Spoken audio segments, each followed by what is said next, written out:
Kung tunaw na. Mm. Hi! Welcome back to my channel. It's Nica. And we're gonna do another session of unboxing. Paborito natin to. If you're a plant parent like me, siguro, same tayo, nag-YouTube ka rin para makagain ka ng knowledge on how to take care of your new plants, yung mga na-hoard mo na plants right there. So this is the perfect channel for you. And please don't forget to subscribe, like, and also share this video if you like it. Alright, let's get started. What do we have today? We have this small box right here. Actually, hindi na tayo totally mag-unboxing. Tatanggalin ko na lang sila literal kung paano sila binalot ng seller, and pakita ko sa inyo yung exact way na ginagawa ko para how to care for them the moment na i-unbox ko na sila and to put them up afterwards. So, eto yun. By the way, this package came from Maragusan, Davao de Oro. And this is the third time na nag-order ako dito sa seller na ito. And so far, so good naman. So, the last two orders that I had, okay na sila, stable na sila. Ipa-flash ko dito yung plants sa screen.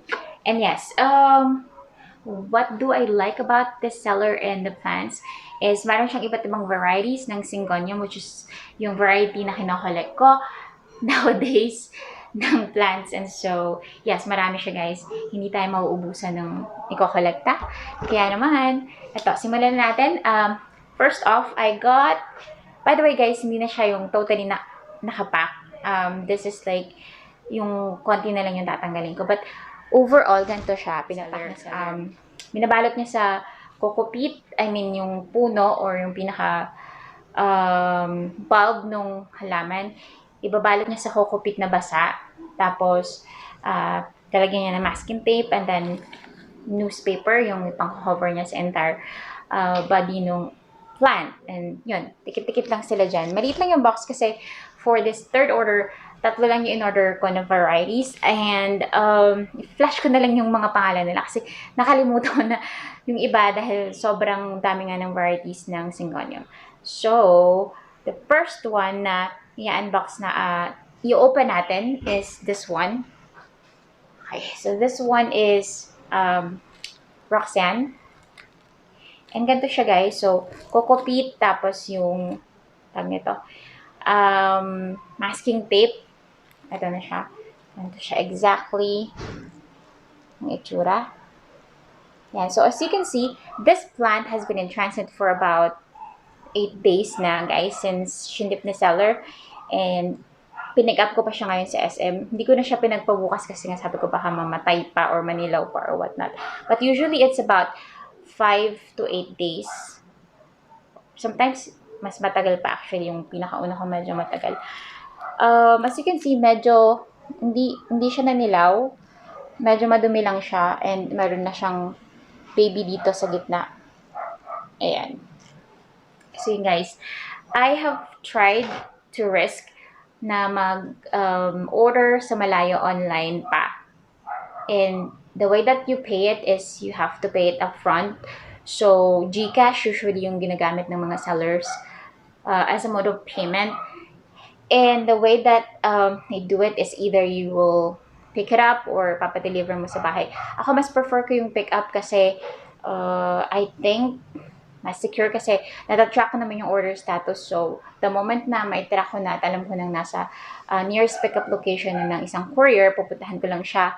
And, yun, kukunin ko na yung halaman kasi sa ipagpabukas ka pa or whatnot pa. Kasi, di ba, alam na, risky for the plants. So, yun, papay mo na agad upfront yung seller and then you can choose to pay it once you pick it up, yung shipping fee, or you can pay it together. Kasi makikita mo na rin pag sinansay ni seller yung mismong resibo ng package or yung shipment, ay makikita mo na rin doon kung how much the amount of the shipping fee is. So you can pay it upfront or you can pay it the shipping fee once you pick up the item.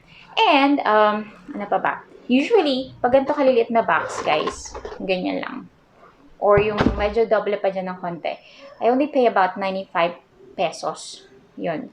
For the shipping.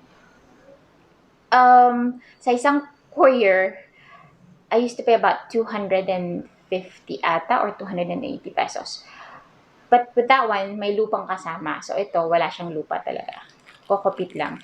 And, yun na nga, moving on, kung ano itsura ng plant, ito siya. Ganito siya talaga. Ito yung actual na itsura ng plant. As in, kakabukas lang namin kanina, just about an hour ago. And ito na yung magiging itsura niya. Depende para sa uri ng plants na order niyo. Pero I've tried ordering Calathea sa kanila and okay na naman. Hindi naman din siya nanilaw or whatnot. Pero medyo mahihirapan lang makarecover ang plant kung hindi siya yung ganito ka hardy na plant. Not hardy, but kung hindi ganito ka tough na plant. Syngonium, which is Syngonium, subok ko na siya for, you know, the last couple of orders that I did. Okay naman, nag-survive sila lahat at hindi sila namatay. Okay? If you wanna know pala yung mga tips and tricks kung ayaw yung ma-scam or natatakot kayo na baka ma-scam kayo, if you will be ordering online and you're gonna pay upfront, probably you can put that in the comment and I can make another video for that. Okay, so let's move on. Tingnan na natin kung ano itsura ni Roxanne. You guys probably can see this. This is a root. Ayan. So, basa-basa pa yung tag niyan, kokopit. And, what we're gonna do is we're just gonna remove yung kokopit. Tapos, makikita mo na yung ugat niya. I'll be right back. Okay guys, so what I did was, since hindi ganun kabasa talaga yung kokopit, we don't wanna ruin yung ugat niya, kumuha ako ng tabo, yung hindi na ginagamit na tabo, and then I filled it with rainwater, kasi meron ako inipon na rainwater. I usually use it to water my plants indoor, kasi talagang mas maganda siya. And ito, pwede ko rin siyang gamitin for this, to wash the plants. So, ang gagawin natin is, ilalagay lang natin, ididip lang natin yung plant together with the kokopit. So, ang nangyayari guys is, natutunaw yung, hindi man natutunaw, but natatanggal sa ugat yung kokopit. Tapos, medyo ipagpag mo lang siya ng konti. Don't force it kasi, ang mangyayari is, may tendency na maputol yung ugat. So, ito na siya guys. I'm gonna show you how the root actually looks like. This is the root, or these are the root system. Okay, so as you can see, sobrang maganda yung root system niya, kaya there is no probability na mamatay siya. Set aside muna natin siya. And let's get the second one. Okay, the second one guys has a little bit of yellowing on it. Ito, as you can see, medyo yellow na siya. Pero what I typically do pag nakita kong ganyan is, kakat ko na lang siya kasi magte-take pa siya ng nutrient ng plant. So, better do it that way. By the way, this one, nakalimutan ko yung pangalan. So, I'm just gonna put it on the screen. So, same thing. We're just gonna, oh, by the way, ito siya, may roots na din siya. May baby na rin siya sa gitna. And ito, wala siyang lumalabas na roots. So, let's see kung ano magiging itsura. So, didip lang din natin ulit siya sa water. And let's just wait for the kokopit na lumambot. At ma-dissolve sa water. So, we don't wanna ruin the plant.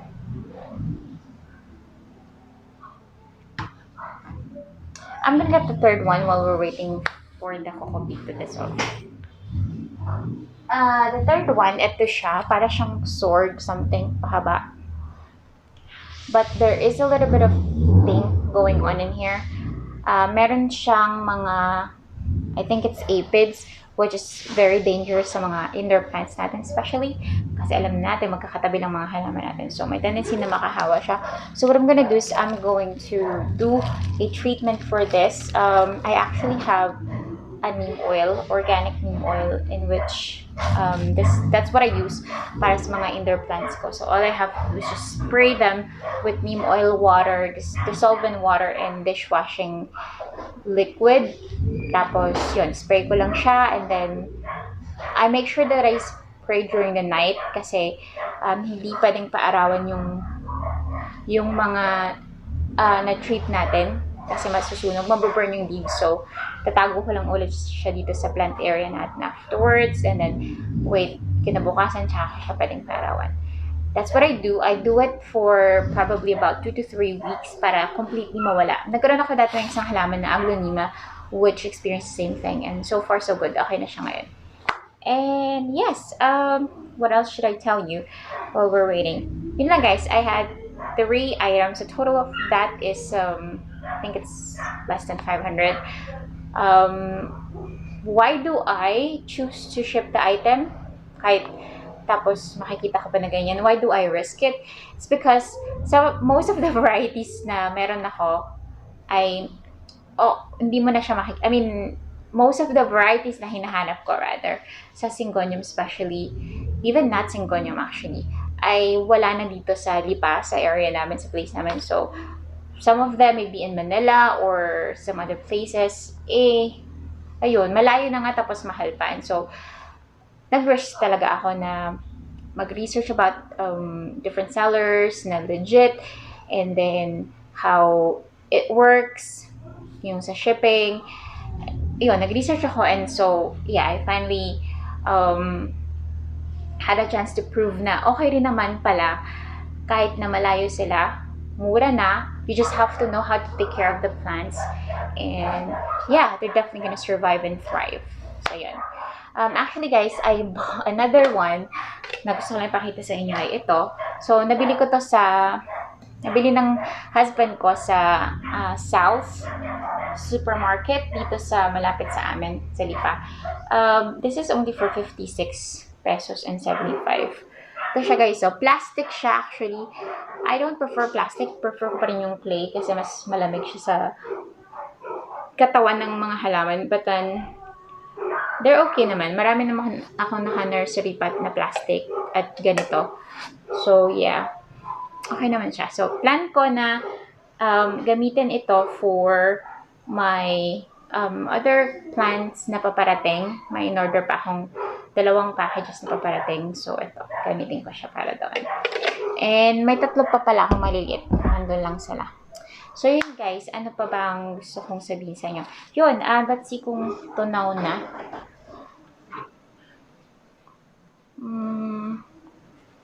Parang matigas to.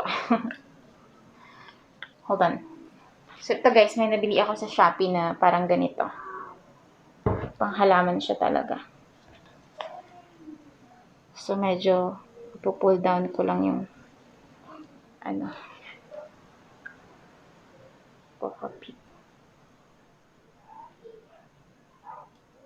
so, I can show you kung ano yung tsura ng fruits na itong isa.